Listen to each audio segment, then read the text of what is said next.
बच्चों, आप सभी को मेरा नमस्कार। आज मैं आपके सामने विज्ञान कक्षा 10वीं अध्याय 11 धातु एवं धातु कर्म का पार्ट 2 लेकर के आई हूँ। बच्चों, इसके पहले हम लोगों ने धातुओं के संदर्भ में बहुत विस्तृत चर्चा की थी। हमने धातुओं की आवर्त सारणी में स्थिति देख ली थी, धातुओं की उपलब्धता देख ली थी, धातुओं के भौतिक एवं रासायनिक गुणों के बारे में विस्तृत चर्चा कर ली थी। इवन हमने धातुओं की सक्रियता श्रेणी पर भी विस्तृत चर्चा की थी। ठीक है, तो आज हम आगे कुछ पढ़ने से पहले, जैसे हमें धातु कर्म पढ़ना है या धातुओं की पृथ्वी पर उपलब्धता के बारे में पढ़ना है कि ये धातुएं जो हैं वो किस रूप में धरती पर पाई जाती हैं, उसको पढ़ने से पहले हम थोड़ा सा कुछ क्वेश्चन आंसर पर चर्चा कर लेते हैं बच्चों, जो हमारे पिछले वीडियो से रिलेटेड है। ठीक है, तो सबसे पहला प्रश्न है बच्चों कि हवा में खुला छोड़ने पर धातुओं की चमक जो है वो कम हो जाती है, क्यों? देखिए बच्चों, हमने जब धातुओं के रासायनिक गुणों के बारे में बात की थी तो हमने ये पढ़ा था कि धातुएं जो है वायु में खुला छोड़ देने पर वायु ऑक्सीजन के साथ क्रिया करती हैं और संगत ऑक्साइड बनाती हैं। तो जो सक्रिय धातुएं होती है ना, हवा में खुला छोड़ने पर ऑक्सीजन के साथ अभिक्रिया करके संगत ऑक्साइड्स बनाती हैं, और ये ऑक्साइड जो है वो धातु के ऊपर एक मलिन सी परत बना लेता है, जिसकी वजह से धातु की चमक जो है वो कम हो जाती है। एग्जाम्पल के लिए, जैसे जिंक जो है ये वायु में खुला छोड़ दिया जाए तो ये ऑक्सीजन के साथ क्रिया करके जिंक ऑक्साइड बनाती है। ठीक है, और इसकी वजह से ही क्या हो जाता है, धातुओं की चमक जो है वो कम हो जाती है। वैसे ही अन्य सक्रिय धातुओं के साथ भी होता है। प्रश्न नंबर 2, सोना, चांदी और प्लेटिनम का ही उपयोग हम गहने बनाने के लिए करते हैं, क्यों? तो बच्चों याद कीजिएगा, हम जब सक्रियता श्रेणी पढ़ रहे थे तो उस सक्रियता श्रेणी में सोना, चांदी और प्लेटिनम श्रेणी में सबसे नीचे के तत्व हैं या धातु हैं। ठीक है, और अब जो सीरीज में जो सबसे नीचे की धातुएं होती हैं वो बहुत ही कम क्रियाशील धातुएं होती हैं और ये आसानी से किसी भी तत्व के साथ, पदार्थ के साथ अभिक्रिया नहीं करती। इवन ये सारी धातुएं जो है ना, ये उच्च ताप पर भी ऑक्सीजन के साथ कोई क्रिया नहीं करती है, और उनके इसी गुण के कारण इन सब का उपयोग जो है वो गहने बनाने के लिए किया जाता है। ठीक है, प्रश्न 3, अम्लराज किसे कहते हैं? इनके संदर्भ में जब हम पढ़ रहे थे तो हमने ये देखा था कि सोना, चांदी और प्लेटिनम जैसी धातुएं जो है ना वो केवल अम्लराज के साथ ही क्रिया करती है। ठीक है, तो ये अम्लराज क्या होता है? 3 भाग सांद्र हाइड्रोक्लोरिक अम्ल और 1 भाग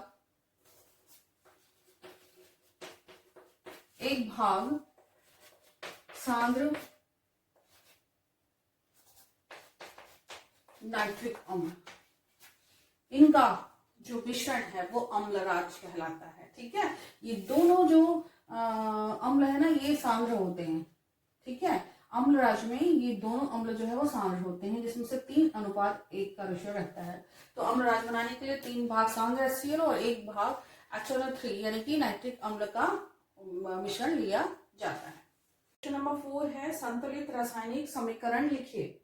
तो सबसे पहले है लेड की और मैग्नीशियम की और एल्युमिनियम की ऑक्सीजन के साथ अभिक्रिया। तो लेड, मैग्नीशियम और एल्युमिनियम की ऑक्सीजन के साथ अभिक्रिया हम देखते हैं। तो सबसे पहले हम देखते हैं यहाँ पे लेड की बात। ये है लेड का संकेत, और ये ऑक्सीजन से अभिक्रिया करके संगत ऑक्साइड बनाता है, जिसे हम बोलते हैं लेड ऑक्साइड। लेड ऑक्साइड, और समीकरण को संतुलित करें तो ये हो जाएगा 2 और यहाँ पे भी हो जाएगा 2। ठीक है, ये हो गया हमारा लेड। इसके बाद हम देखते हैं मैग्नीशियम। तो ये है मैग्नीशियम का संकेत, ऑक्सीजन के साथ अभिक्रिया करके ये भी बनाएगा संगत ऑक्साइड, यानी कि मैग्नीशियम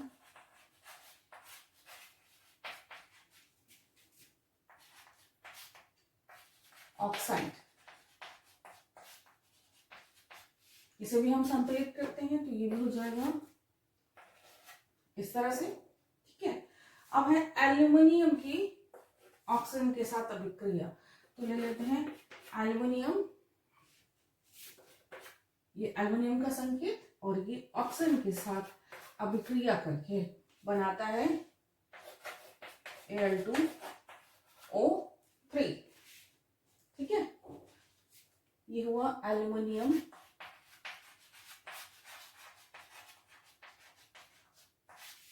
ऑक्साइड। चलिए इसे संतुलित करते हैं, तो ये हो जाएगा 4, ये हो जाएगा 3 और ये हो गया 2 के साथ व लोहे के जल वाष्प के साथ अभिक्रिया। तो चलिए हम देखते हैं कैल्शियम की जल के साथ अभिक्रिया। ठीक है, तो ये हो जाएगा, ये बनेगा यहाँ पे कैल्शियम हाइड्रोक्साइड और साथ में हाइड्रोजन गैस उत्पन्न होगी। बना है ये कैल्शियम हाइड्रोक्साइड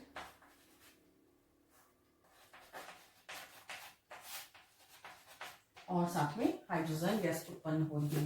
अगर हम इसे संतुलित करें, ये हो जाएगा यहाँ पे जल वाष्प के साथ अभिक्रिया। तो लोहा यानी कि आयरन, ये जल वाष्प यानी ये हो जाएगी इसकी अवस्था गैस, इसके साथ अभिक्रिया करके बनाता है संगत ऑक्साइड और साथ में हाइड्रोजन गैस उत्पन्न होती है। ठीक है, बना यहाँ पे फेरिक या आयरन ऑक्साइड।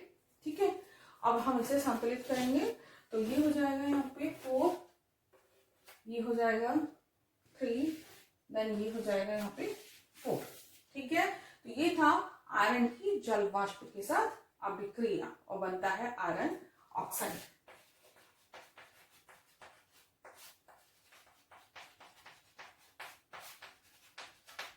तो ये प्रश्न भी हमारा कंप्लीट हो गया। यदि आप लोगों ने उतार लिया होगा तो मैं इसे बताती हूँ। अब हम देखेंगे एल्यूमिनियम की तनु हाइड्रोक्लोरिक अम्ल के साथ अभिक्रिया। तो मैं इसे मिटा रही हूँ बच्चों, आप लोगों ने उतार लिया होगा।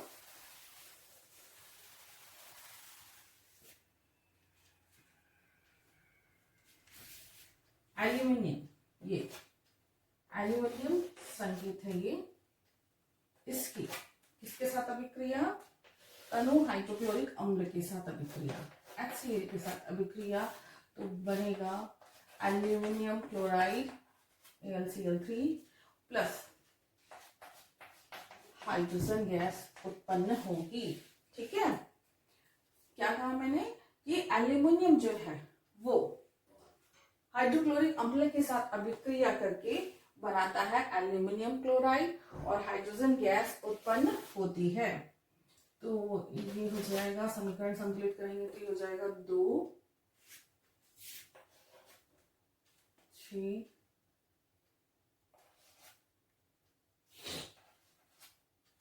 ठीक है बच्चों। तो ये हुआ एल्यूमिनियम की तनु हाइड्रोक्लोरिक अम्ल के साथ अभिक्रिया।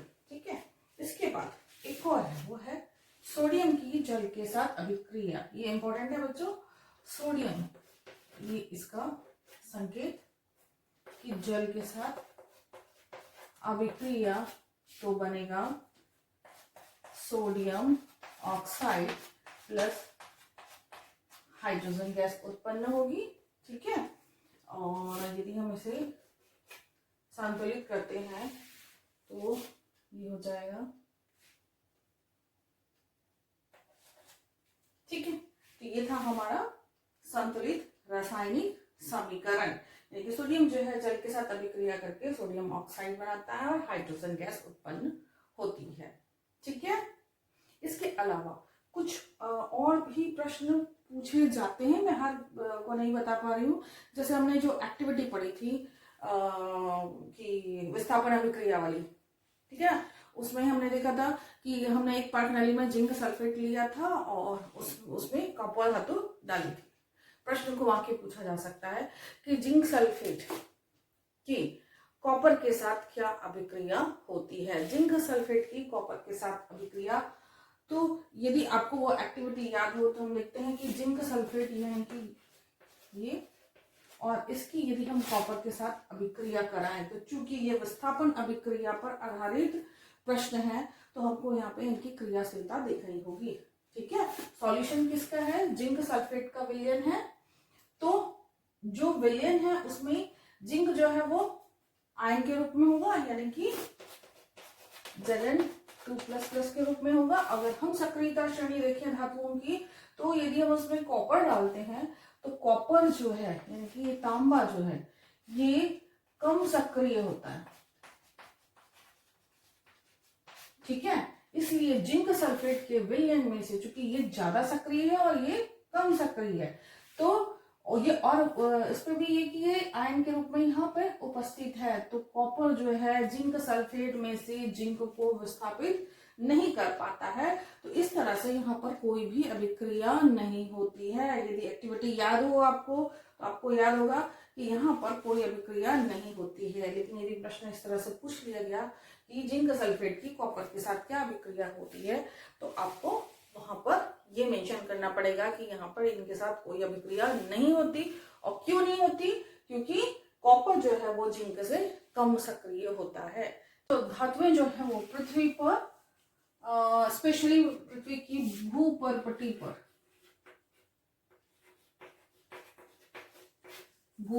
पर ही उपलब्ध रहती है ना। ये जो धातुएं होती हैं मुख्यतः पृथ्वी की भूपर्पटी पर ही पाई जाती हैं। कुछ तो स्वतंत्र अवस्था में पाई जाती है और कुछ जो है वो संयुक्त अवस्था में पाई जाती है। ठीक है, कैसे, कौन सी धातुएं स्वतंत्र रहती हैं, ऐसी धातुएं जो सक्रियता श्रेणी में सबसे नीचे आती हैं, यानी कि सबसे कम सक्रिय धातुएं, जैसे आपका चांदी, सोना, प्लेटिनम, ये जो है ये किसी भी अन्य तत्वों के साथ कोई अभिक्रिया नहीं करती क्योंकि ये कम क्रियाशील धातुएं हैं, इसलिए ये पृथ्वी पर स्वतंत्र अवस्था में पाई जाती हैं। भले इसके साथ कंकड़, मिट्टी, पत्थर आदि हो, लेकिन वैसे ये धातुएं जो है वो स्वतंत्र अवस्था में पाई जाती हैं।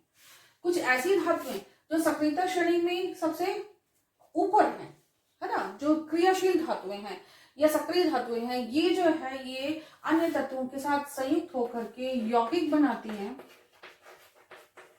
और संयुक्त अवस्था में पृथ्वी पर या पृथ्वी की भूपर्पटी पर पाई जाती हैं।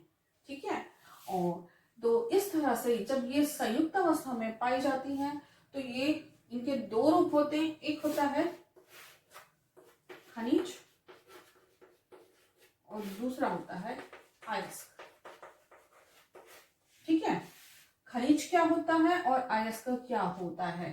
तो जब ये सक्रिय धातुएं जो है अन्य तत्वों के साथ अभिक्रिया करके एक यौगिक बनाती है जिसका संगठन, जिसका रासायनिक संगठन जो होता है वो निश्चित होता है और इन्हीं से ही इनके भौतिक गुणों के बारे में पता लगाया जाता है, इन्हें हम खनिज कहते हैं। ठीक है, तो अयस्क क्या हुआ, ऐसे खनिज जिनमें धातु की मात्रा ज्यादा और जिनसे कम खर्च पे बड़ी सरलता से अधिक या पर्याप्त धातु प्राप्त की जा सकती है, उन्हें हम अयस्क कहते हैं। ठीक है बच्चों, तो यहाँ पे मेरे ख्याल से खनिज और अयस्क का मतलब आप लोग समझ गए होंगे। हम धातु प्राप्त कर सकते हैं और अयस्क से भी हम धातु प्राप्त कर सकते हैं, लेकिन प्राय क्या होता है अयस्क से ही धातु प्राप्त करना ज्यादा प्रेफर करते हैं, क्योंकि इससे अयस्क में जो है वो पर्याप्त मात्रा में धातु होती है, अशुद्धियां कम होती है, धातु प्राप्त करने में यानी कि धातु कर्म करने में लागत कम लगती है और बड़ी सरलता से इनसे पर्याप्त मात्रा में धातुएं प्राप्त की जा सकती हैं। जबकि खनिज के साथ ऐसा नहीं होता, इनमें लागत भी ज्यादा लगती है धातु कर्म के लिए, समय भी ज्यादा लगता है और कम मात्रा में इनसे धातुएं प्राप्त की जाती हैं। तो ये था बच्चों खनिज और अयस्क। पृथ्वी पर या पृथ्वी की भूपर्पटी पर धातुएं जो हैं वो खनिज और अयस्क के रूप में पाई जाती हैं। तो परीक्षा में इन दोनों में अंतर पूछा जाता है, खनिज और अयस्क में अंतर पूछा जाता है। तो जो मैंने अभी भी आपको बताया वो सारे अंतर तो होंगे। इसके अलावा और क्या हो सकता है अंतर, ये हो सकता है कि सारे खनिज तो अयस्क होते हैं, है ना, ये सारे जो खनिज है ना, जितने खनिज है वो अयस्क हो सकते हैं, लेकिन सारे अयस्क जो है वो खनिज नहीं होते। ठीक है ना, तो अंतर क्या क्या होगा अभी मैंने बताया कि खनिज जो है इनमें धातु की मात्रा कम होती है, अशुद्धियां ज्यादा होती है, अयस्क में धातु की मात्रा ज्यादा होती है और अशुद्धियां कम होती हैं। इनसे धातु कर्म करने में ज्यादा समय लगता है और अधिक खर्च होता है, जबकि अयस्क से धातु प्राप्त करने में कम समय लगता है और लागत भी कम लगती है। इसके अलावा भी जो लास्ट में मैंने बताया कि सभी अयस्क खनिज नहीं होते, लेकिन सभी खनिज जो है वो अयस्क हो सकते हैं। तो बच्चों ये था खनिज और अयस्क में अंतर। 3 नंबर के प्रश्न में इन दोनों में अंतर पूछा जा सकता है। प्रकार, जैसा कि अभी हमने देखा कि धातु कर्म करने के लिए हम अधिक से अधिक अयस्क का ही इस्तेमाल करते हैं। तो ये अयस्क जो है ये कितने प्रकार के होते हैं, ठीक है। अब ये कितने प्रकार के होते हैं, मतलब कि ये किस फॉर्म में, कौन से यौगिक के फॉर्म में ये पृथ्वी पर पाए जाते हैं, ठीक है। तो ये या तो पाए जाते हैं ऑक्साइड के रूप में,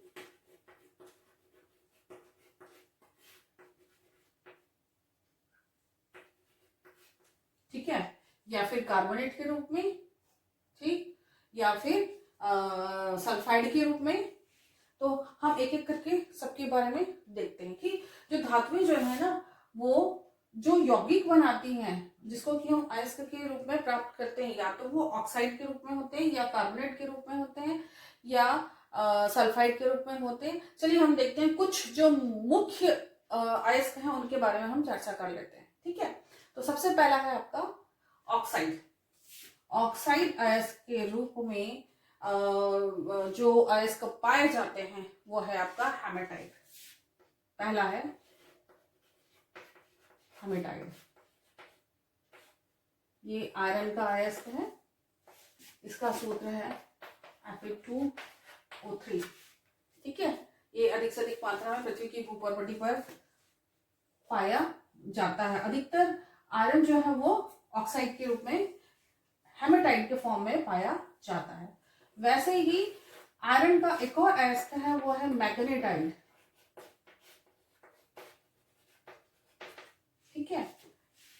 ये इसका सूत्र है Fe3O4। ये सूत्र बच्चों आप लोग को याद है। ऑक्साइड अयस्क है वह बॉक्साइड,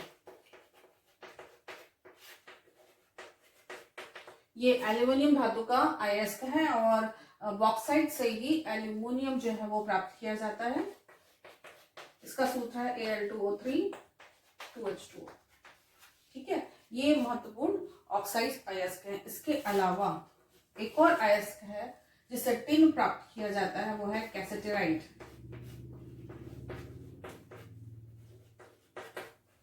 SnO2, ये टिन का ऑक्साइड अयस्क है, ठीक है। दूसरा प्रकार है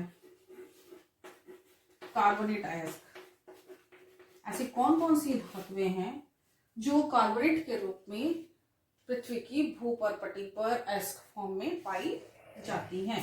तो ये है पहला आपका डोलोमाइट।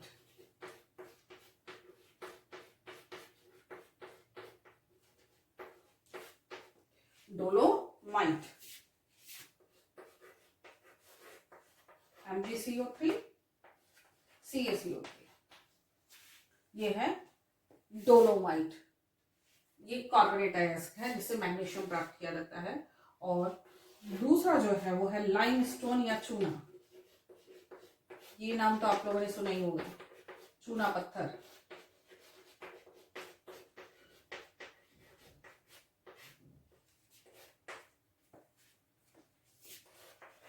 CaCO3, ठीक है। इसके अलावा है तीसरा कैलामाइन। कैलामाइन ये भी कार्बोनेट अयस्क है। ये जिंक का कार्बोनेट अयस्क है, यानी कि कैलामाइन से ही जिंक धातु प्राप्त की जाती है। यानी कैलामाइन से धातु कर्म करके जिंक प्राप्त किया जाता है, लाइमस्टोन से कैल्शियम प्राप्त किया जाता है। इस तरह से कुछ मुख्य अयस्क हमने देखे जो ऑक्साइड के फॉर्म में पाए जाते हैं और जो कार्बोनेट के फॉर्म में पाए जाते हैं। इसके अलावा भी हम देखते हैं कि सल्फाइड के रूप में भी कुछ अयस्क पाए जाते हैं। कुछ धातुएं जो है वो सल्फाइड के रूप में पाई जाती हैं। ये देख लेते हैं हम। सल्फाइड यानी सल्फर के साथ संयुक्त अवस्था में पाई जाती हैं। पहला है आपका आयरन पायराइट। आयरन पाइराइट, इसका सूत्र है FeS2, ठीक है। और दूसरा है कॉपर पायरेटीज,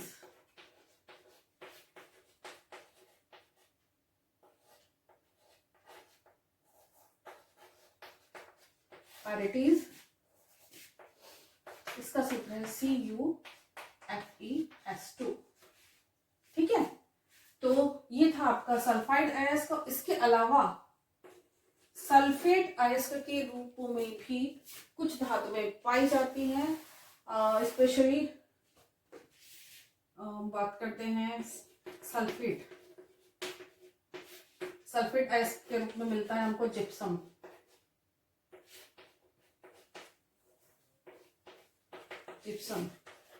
CaSO4